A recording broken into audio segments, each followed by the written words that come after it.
like we really want to get to Venice. Oh, but we don't want to leave.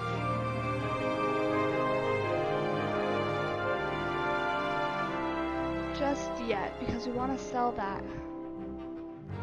thing, right? Oh, sell this, sell this, sell this, buy this. Good. And then we'll have to hop on that car ASAP.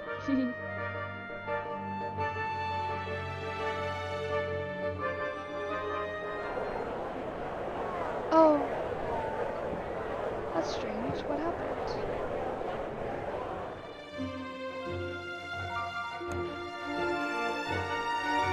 Oh, I guess we don't have it in our inventory anymore, so we can't. Oh, bummer. I didn't realize that. Shoot. There was little daylight in Munich. The sky was shrouded in steam and oil. Oil fumes from the tractors and hydraulic excavators in the streets. A place of industry, then, whose citizens wore dark cloaks to protect their finery from the soot. I brushed off a few specks of dirt from my collar, absent-mindedly, far more intrigued by the gleaming machines remaking the city's skyline. The city was well connected enough. Good roads sent drivers and steam cars in all directions. The drivers we spoke to promised fast, efficient trips without incident or delay. Berlin in a day, Venice in a day, one remarked. And we always make it back home for our beer. Rumor had it that this work was the doing of the Bavarian king, who had become obsessed with steam power and was spending an exorbitant sum on imported machinery and engineering works. The Kingdom of Bavaria had recently joined the German Empire. It appeared that the king suddenly had much more time on his aristocratic hands. Well, what matter, the whims of aristocrats? The whims of gentlemen were, in my estimation, far more dangerous, as our journey no doubt proved.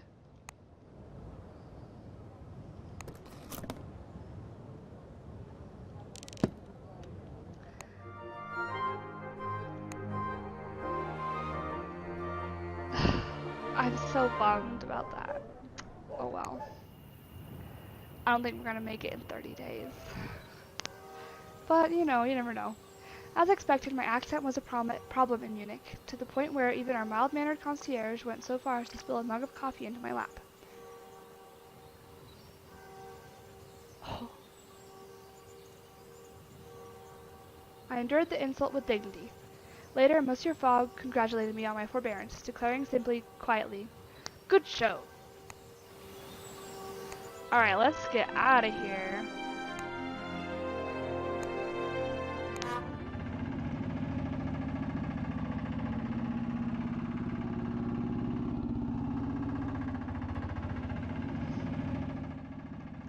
We hired a private driver with an oil-guzzling Bozek car, who took off at high speed once we were aboard.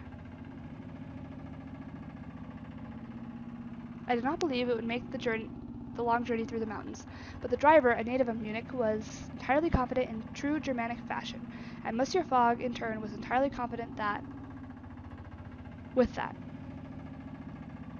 I asked him about himself as we drove, but he replied in monosyllables, so our conversation was degenerated into a guessing game.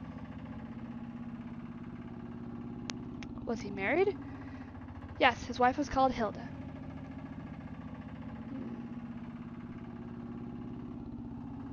Was he or had he been a soldier? No, and that war with France seemed most unnecessary to him.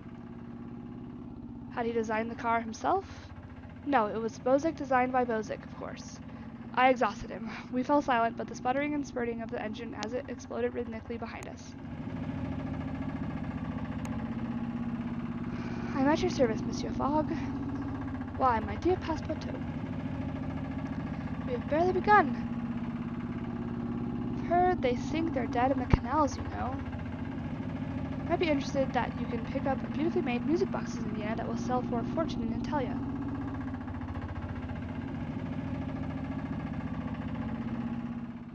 By midday, we had crested the mountain, and our journey was down and our journey down was almost steam-free. I relished the fresh air, and I could see my master did as well. And then there was the Adriatic Sea, sparkling as though encrusted with jewels. Thoughts of grimy London flew from my head. This was the life. In short, the car did not explode, and we were rowed across the gulf to the city of canals.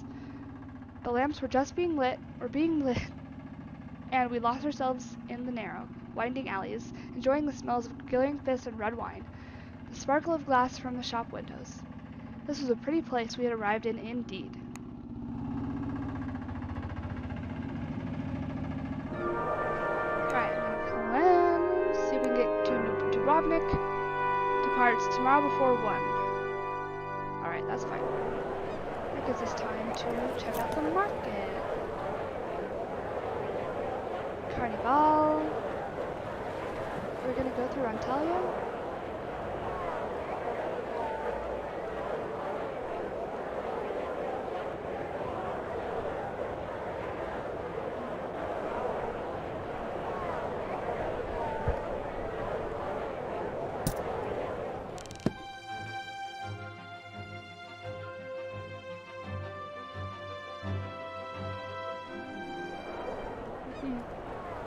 Let's explore.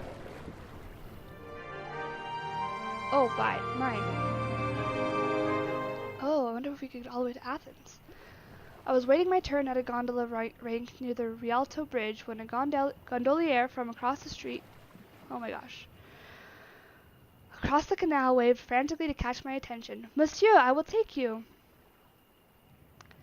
I waved her over, having tired of waiting in line. She made a sharp turn through the water, earning the ire of several other boatmen who had to swerve to avoid her.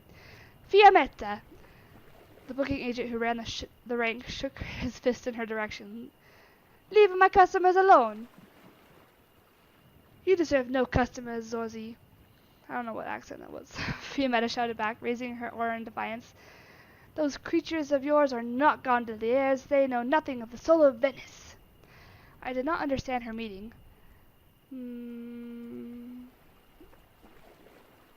Until I peered at one of the gondolas in the rank. Parbleu! The oarsmen at the stern were machines of fearsome inhumanity. Their faces were covered by feathered carnival masks, and their hands tapered into oars. Signore, my automaton gondoliers are the pride of Venice, Zorzi insisted breathlessly as he reached me. They are guaranteed by the safe Scola, our local artificers guild. Fiammetta here is a troublemaker. From the water, Fiammetta called, I am a true gondolier. I nodded and stepped away from the crowd into Fiammetta's gondola. I like trouble, I told Zorzi with a shrug. Fiammetta gave him a perfectly executed mocking curtsy as we pulled away. No mean feat while also holding an oar and balancing on the prow of the low craft. My thinking is maybe we'll get some information from her. Zorzi supported the Risorgimento, the Italian unification, Fiammetta told me as she pushed us forward. Now he is a bootlicker of Scola and dabbles in their infernal machines. I can't read.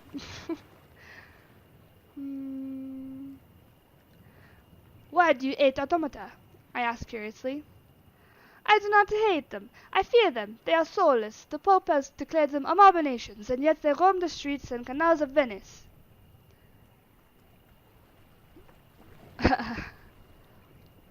To continue, she took a deep breath. It is an open secret that the Scola run Italy. In all but name, the king is their puppet. We are a kingdom run by artificers. I'm like melding between French and Italian. I'm so sorry. Let's see. It is terrible, I exclaimed. Directly influencing governance was against the artificer's creed, but it seemed that the Scala had some revolutionary ideas of its own. The gondola slid onward. I listened as Fiammetta raged against her Scala. Scuola. I've been reading that wrong the whole time. The Scuola has money and power and their infernal machines. They are an impossible enemy. She gave me a sharp look before tugging a length of gray and red braid from her cap and handing it to me. But there are those who fight still. The Sauve of Rome will never surrender to the school. Perhaps, my friend, you are one of us. Oh gosh. Oh, what should we do? I took the braid and nodded. Oh gosh. She smiled and gave me a small, sincere salute. We lapsed into silence. We rode past palazzos and Gothic churches, each more grand than the last, Fiammetta giving me a potted history of Venice in her own idiosyncratic style.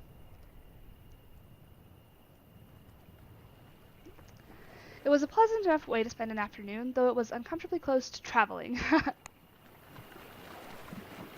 I don't think we can leave. Ooh, what if we went to Athens? I don't think we have anything to sell in Dubrovnik. 60. If each one was 60, we don't even know how to get out of Meteor Valley, right? Whereas if we just went to Athens, departs tomorrow, and we just made sure to take care of Monsieur Fogg. Yeah, let's do that. Oh, I already did that. Let's go to the hotel.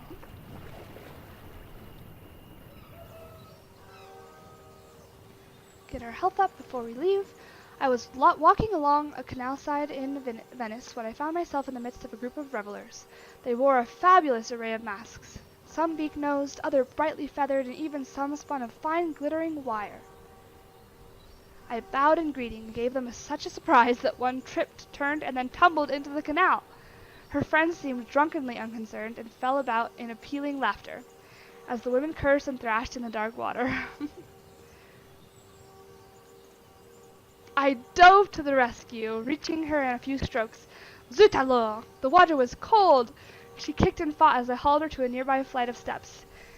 Fiammetta is the daughter of the canal, one of her friends put in. You should have left her in it.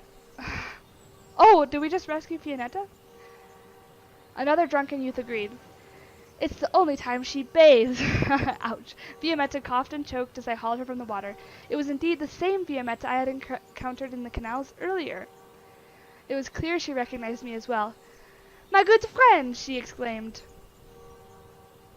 Oh, I feigned ignorance. Oh my gosh. Good evening, I returned. This, as she declared, turning to her friends, is the French gentleman who occupied me all afternoon. They burst into laughter. I bowed handsomely. Come, drink with us. She gestured to come closer, though I had no desire to dampen myself further with her embrace. Oh boy. I stepped over, and once I was close enough, she slapped me! That is for touching me without my leave, she said triumphantly. Your gratitude is most exceptional. She narrowed her eyes at me. Do not mind Fiammetta, her friend remarked softly. She is angry because of her work, and because of what happened to her brother. I don't know why I went into French again. What happened to her brother? Sophos happened to him, Fiammetta interjected, scowling, and now that blasted Greek has joined with the school. If I ask this, she's going to think that I wasn't paying attention to her, which I kind of wasn't. But what did Sophos do to your brother? She turned her face slightly and dropped her voice.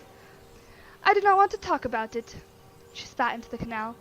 If you chance to take the airship from Rome to Athens, you might meet Signor Sophos. Put a knife in his heart before he takes yours. Again, slipping into French. Trying to do better. I will give him your love, I promised ambiguously. Fiammetta laughed darkly, and one of her friends took her arm. Leave such thoughts for another night, he advised, pulling her away. I returned to Monsieur Fogg, still somewhat damp.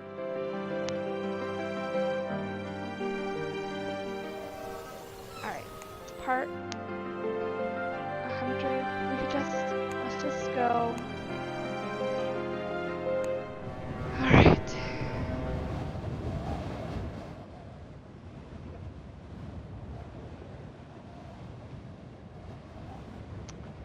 We left Italy directly, boarding a ferry to take us to Athens via the port of Patras on the east coast.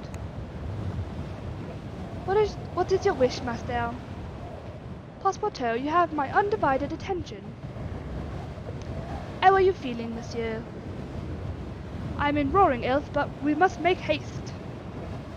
Man, switching between all these accents is like hurting my brain. What do you know of Athens? The ruins in Athens must be preserved, even if it means moving the people aside. Have you discovered anything in the times concerning Thessaloniki? I'm sure I'm saying that wrong. You might be interested in the one that can drive in the carriage from Thessaloniki front to Meteor Valley, but there's no much room for luggage. Very good. So we're definitely gonna have to watch his health. The boat was crowded with little room for luggage or perambulation, but with plenty of characters. I fell into broad conversation with a man named Monsieur Mikos, who worked in Venice but was affianced to an Italian girl from a small village in Anatolia. It is best to marry outside of one's own, I tell you, he enthused, for we are all citizens of the world now, are we not? I am sure you are right. Love knows no borders. It does not, he replied, but sadly money does, so I will not be married for some time, I think. Surely money cannot hold back love. No, he grimaced, but fathers can.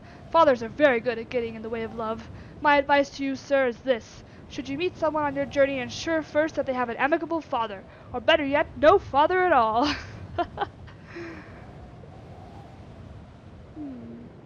Perhaps I will fall in love in this journey of mine, I remarked wistfully. Perhaps you will, he replied. There is an entire world of possibility before you. He bid me good day, and I wondered what my master's feeling on the subject of international romance might be. Alright, we'll care for him the first chance it gives us.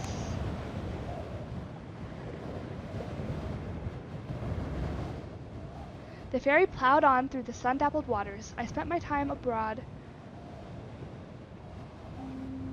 attending to my master's state and keeping him comfortable, but I had the sense that he found my ministrations more wearying than relaxing. I did not fight him, but found a viewpoint from which to enjoy the company of other passengers. As evening drew in, the boat turned toward the hovering coastline, and we docked at Patras, where a small fleet of shuffling cars waited to take us across to Athens.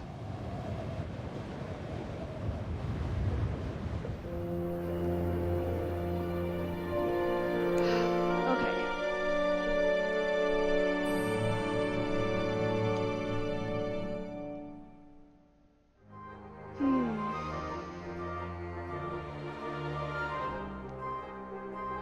So we want to go this way. We have to figure out how to get to Suez. Maybe if we want to get to Izmir.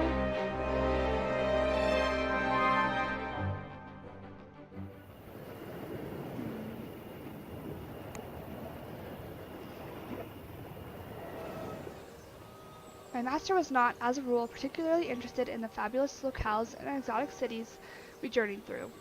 Athens was the exception that proved the rule. His sudden interest was not limited to the city. He fixed me with a look. Do you speak Greek?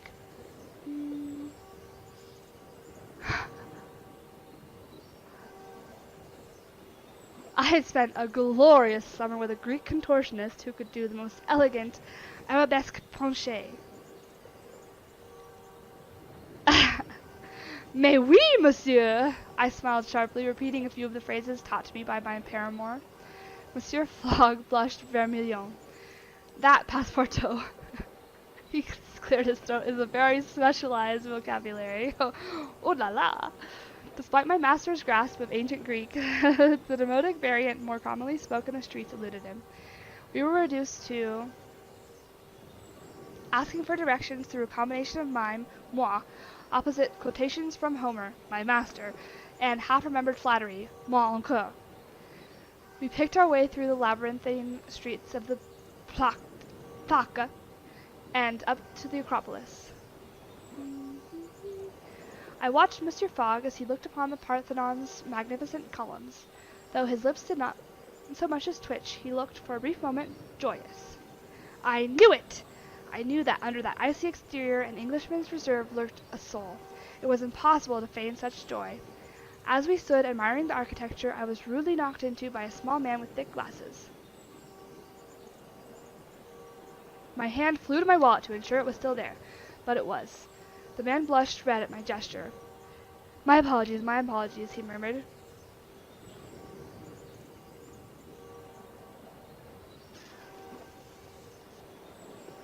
Take more care in the future, I advised. The man nodded. Indeed I shall. 100 apologies. He put out his hand to shake. Dmitri Sophos. Oh, this is the guy that Fiammetta was talking about, right?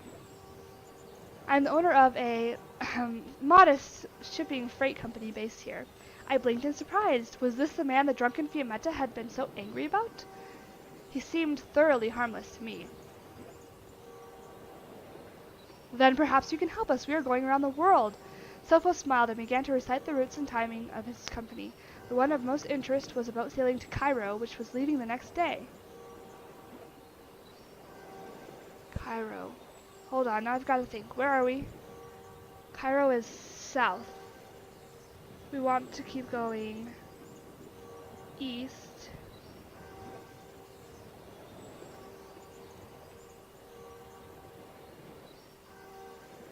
Ooh, but if I remember,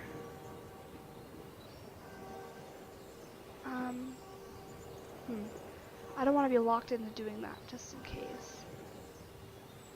I thanked him, though it seemed unlikely we would take it. He beamed and wobbled away. A man with sea legs, I observed. Monsieur Fogg, still gazing longingly at the Parthenon, did not reply.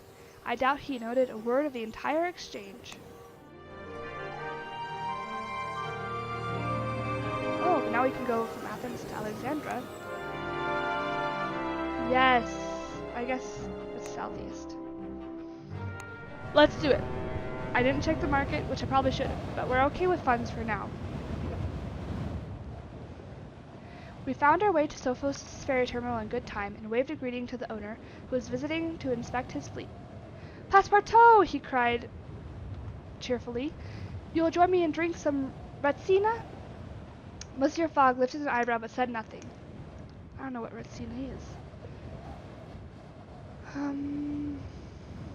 I could, I replied, but I cannot. We must continue our journey. Sophos nodded. Of course, I will not delay you. We clambered aboard Sophos' ferry, finding some space between barrels of olives and large packing crates that smelled of fish. Soon the rope slipped from its ring and we were away. Let's take care of Fogg. We don't want his health falling too far. We were away. Next stop, Cairo, and the coast of Africa. We barely made it out of Europe. Oh gosh. The journey was mercifully brief, perhaps because the crew were so feckless. Only at the last moment did they start to move, swarming the rigging up to the masts and bringing us slowly to the bustling port of Alexandria.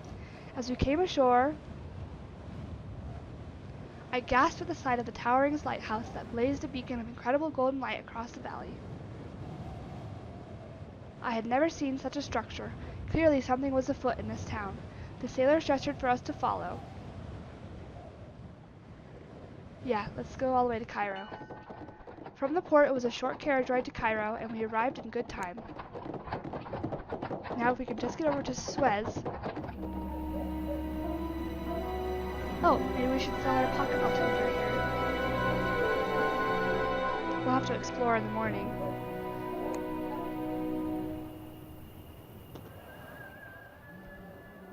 Cairo is attempting to modernize, following the Parisian model. The result is a mishmash of tree-lined streets and maze-like souks. Of course, the people do not care, and most certainly do not dress like Parisians. I was browsing the souk when I felt a hand dip in my pocket. No, no, no, no, no, no! I turned around fast, but the little girl whose hand was in my pocket was clearly well practiced and slid between my knees to run away. I was 30 pounds poorer. Dang it. I knew I had a bad feeling about that. Let's explore to find some passages passage out. Okay, we got some passage to Suez, Luxor, Eel. I took a few hours to explore, investigating the various options for how we might continue our journey. For 9 p.m. Oh, we've got plenty of time. Okay then. Let's sell that. We're kind of headed towards Bombay, right? Baku. Southern sour types. Official launch.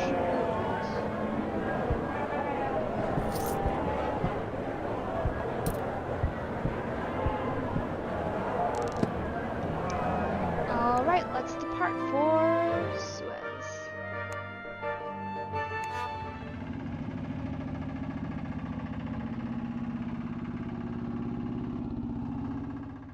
We found a private driver to take us to Suez.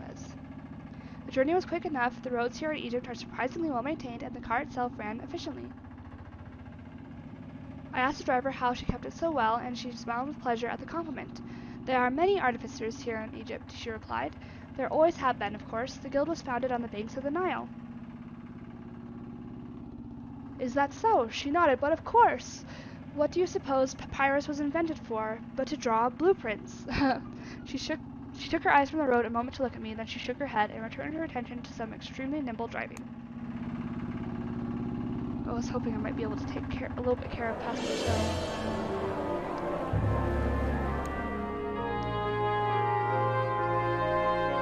Alright, we kinda wanna go to